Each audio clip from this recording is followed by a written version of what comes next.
Hey everyone, welcome back. Here we are, new day, new lure. Today's gonna be another Topwater, and we haven't done a new twist on an old classic for a while, so I think what we'll do is we'll do a version of bone.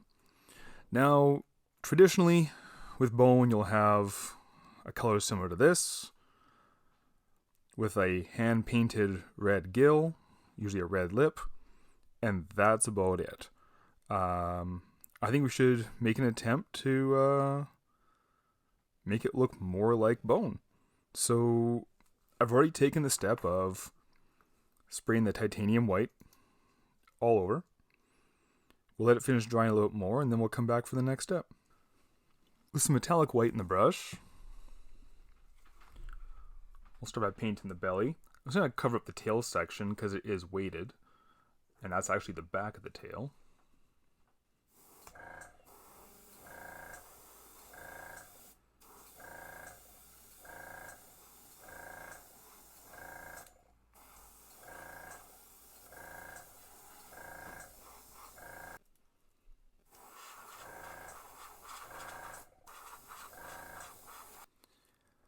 So I was going to use Titan Buff just by itself as the bone color, but when you put it on the lure, it looks more flesh colored.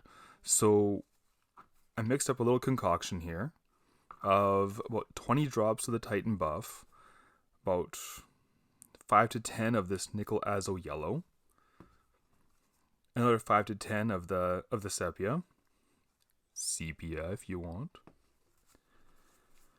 and about 10 of the titanium white. And that gives you something like this. So all I'm going to do is just spray it on the back, down the sides, and we'll try to leave the belly that metallic white still.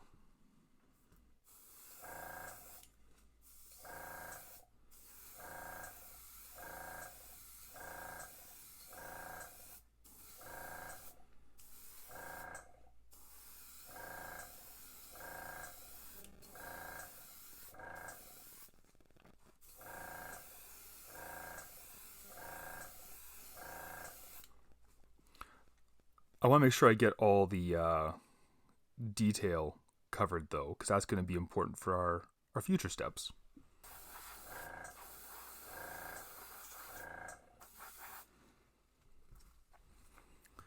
We have some transparent yellow iron oxide and a mottled stencil from Anarchy.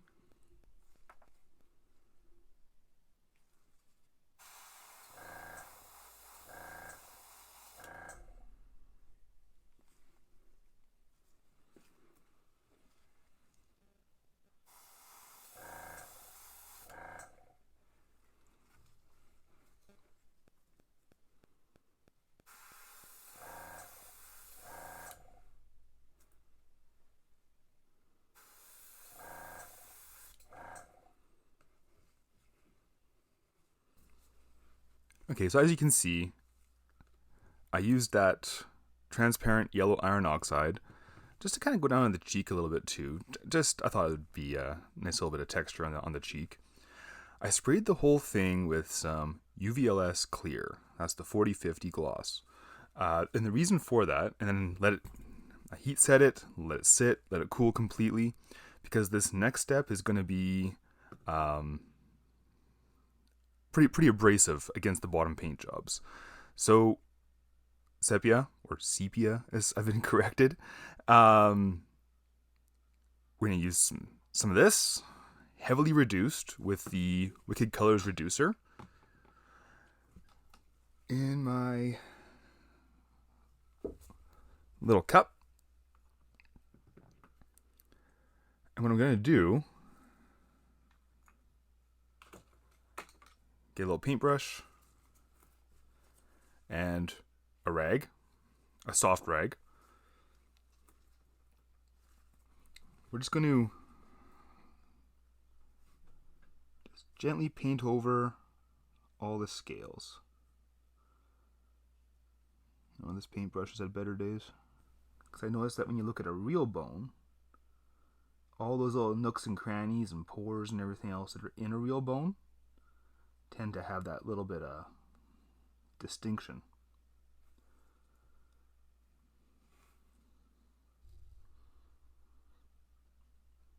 And I think the neat thing about this step is that even though these lures are all machine made and everything else, they are going to have some kind of machine mark in them. I think it'd be really neat if this thing just brings all that out.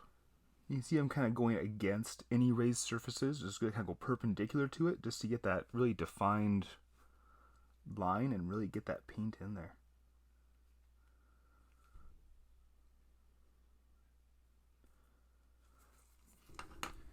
Take the cloth,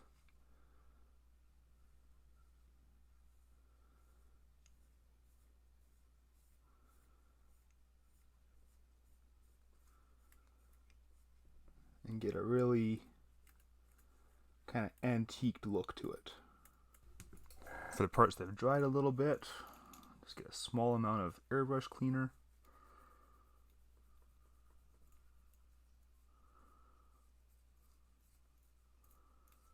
Soften up that line.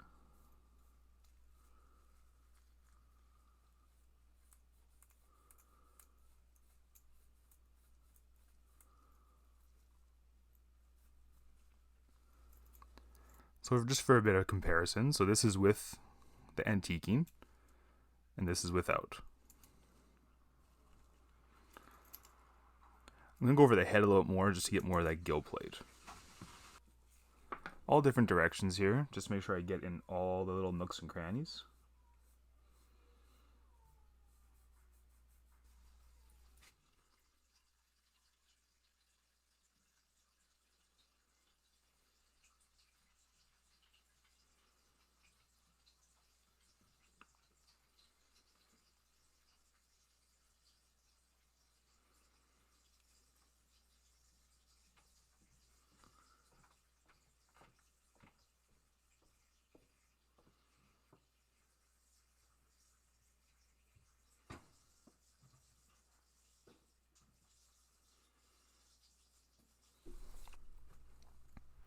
The neat thing about this technique is that you paint once, you kind of wipe it off. If you don't like or it's not enough, you basically just kind of keep going over the areas that you want to be a little bit more darker and defined, and you'll slowly kind of build up in that area.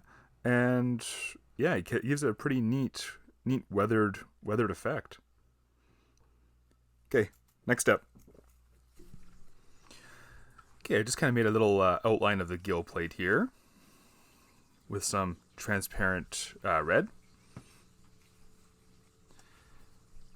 And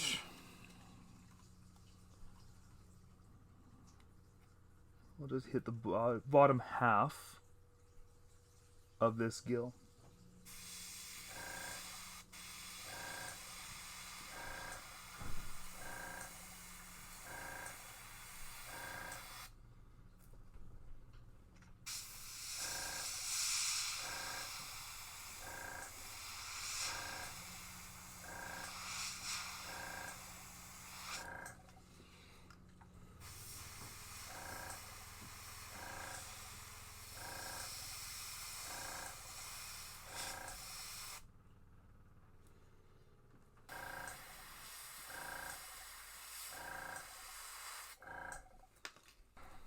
Some sepia around the eye, or in the eye.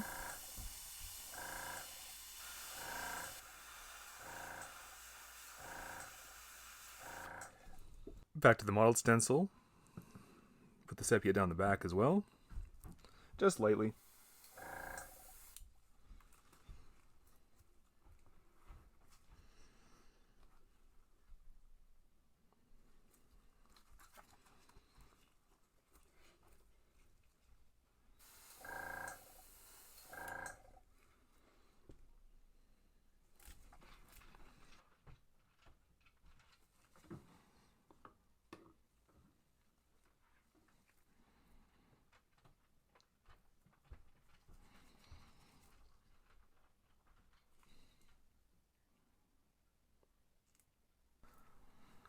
So I think that's going to be our bone pattern. I like it. For the top coat on this one, I'm definitely going to use a spray. Dipping it, I mean, you could if you very carefully, do one end and then do the other. But I like to get a little bit of protection kind of in that joint as well, and I find spray does the best job without impacting that twist.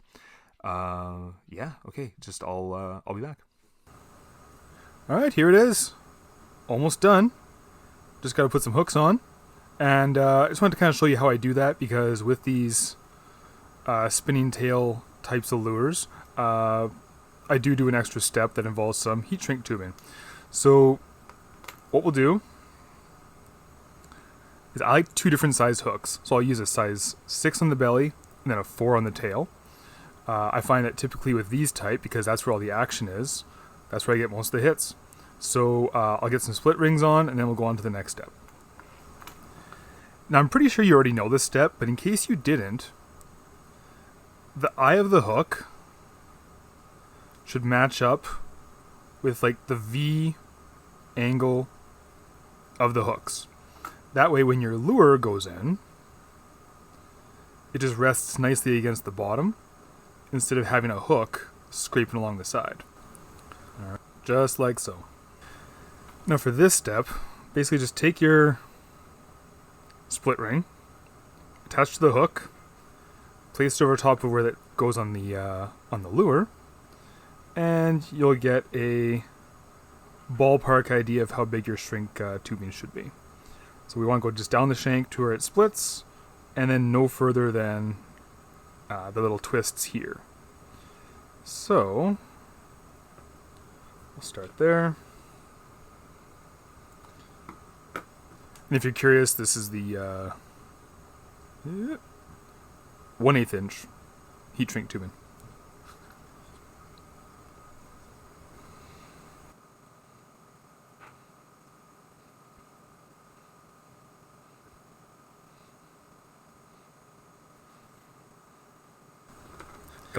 Cut a little more off.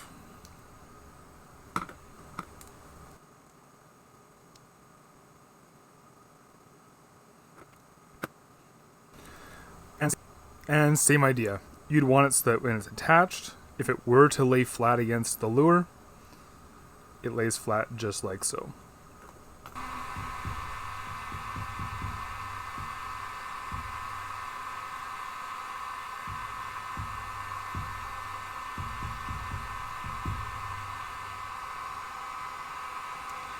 Now, the hook has a bit of an angle down still, and it doesn't get in the way of the propeller there. So that's going to be it for this video. Thanks so much. If you got any value out of this, please consider subscribing, hit the like. Thank you so much for watching this, guys. I really appreciate it. And as always, have a great weekend. Bye.